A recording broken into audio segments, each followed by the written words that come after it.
একটু দিন। বাংলাদেশে বর্তমানে ফ্যাসিবাদ বিরোধী যে ঐক্য, জাতীয় ঐক্য এবং গণ ঐক্য গড়ে উঠেছে, সেটার রাজনৈতিক সংস্কৃতি হিসাবে চর্চা করাটাই আমাদের জন্য এখন প্রধানতম চ্যালেঞ্জ হওয়া উচিত। এবং আমি মনে করি এর অন্যথা হলে ফ্যাসিবাদ আবার মাথাচাড়া দিয়ে উঠতে পারে। আর যে কোনো কৌশল অবলম্বন করে বা যে কোনো বাহানায় গণতান্ত্রিক সিস্টেমে যাওয়ার বা নির্বাচনের বিষয়ে বিলম্ব করার যে কোনো কৌশল জনগণ প্রত্যাখ্যান করবে। সুতরাং যত শিগগির সম্ভব গণতান্ত্রিক প্রক্রিয়ায় রাজনৈতিক সরকার প্রতিষ্ঠার দিকে আমাদের মনোযোগ দেওয়া উচিত। প্রাতিষ্ঠানিক সংস্কার, আইনি সংস্কার এবং মাঠের সংস্কারের জন্য বেশি সময় লাগার কথা না। তো জাতীয় ঐক্যমতের ভিত্তিতে প্রয়োজনীয় সংস্কার কার্যক্রমগুলো এবং নির্বাচনের প্রস্তুতি একই সাথে নিয়ে যত দ্রুত সম্ভব গণতান্ত্রিক প্রক্রিয়ায় যাতে আমরা যেতে পারি সেদিকে মনোযোগ দেওয়ার জন্য আমি অন্তর্বর্তীকালীন সরকারকে আহ্বান জানাবো। ধন্যবাদ। একটা কথা, যে নতুন উপদেষ্টা রূপকের সাথে বলেছে যে ২০ বছরের ডিসেম্বর অথবা পরের বছরের জুন মাঝামাঝি নির্বাচনের ডেডলাইনটা একটা রূপরেখা, মানে একটা রূপরেখার কথা সেটা একটি ধারণা, কিন্তু সংশ্লিষ্ট সকল মহল রাজনৈতিক দলসমূহের সাথে আলোচনা করে একটি নির্দিষ্ট রুটম্যাপ দেওয়াই হবে উত্তম কাজ।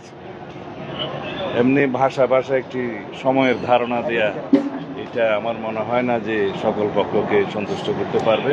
এবং সঠিকভাবে সকল পক্ষের সাথে আলোচনা করে একটি রুটম্যাপ প্রদান করাই হবে ওনার জন্য সবচেয়ে জরুরি কাজ।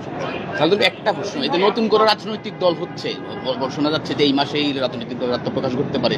বিএনপি অনেক বড় রাজনৈতিক দল, ছাত্র এবং জনতার সমন্বয় যে রাজনৈতিক দলটা হবে, এটাকে বিএনপি কি মনে করে? এটা নিয়ে গণতান্ত্রিক পরিবেশে এবং বাংলাদেশের এই অবস্থায় নতুন রাজনৈতিক শক্তির যদি উদয় হয় আমরা স্বাগত জানাবো, তবে সেটা যেন কিংস পার্টি টাইপের এবং সরকারি সহযোগিতায় না হয়ে তারা সুষ্ঠু ধারায় রাজনৈতিক প্রক্রিয়ার মধ্যে জন্মগ্রহণ করে, সেটাই ভালো।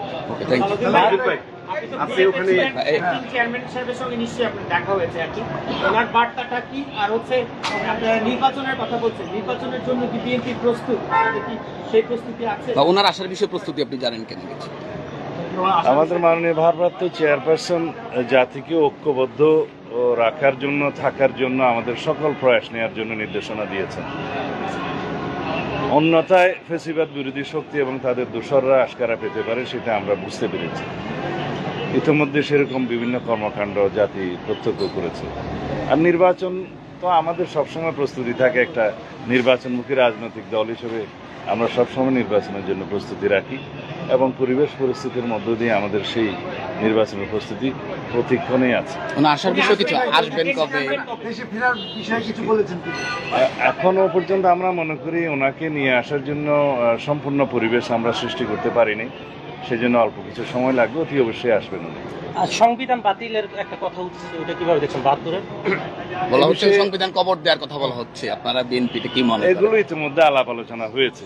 সংবিধানকে কখনো কবর দেওয়া যায় না। আমরা যে রিপাবলিক, সেই রিপাবলিক এবং যে সংবিধান এখন আছে সেটার পরিবর্তন সংশোধনই হবে আমাদের জন্য সর্বোত্তম পন্থা। এ বিষয়ে আগেও কথা বলেছি। ধন্যবাদ।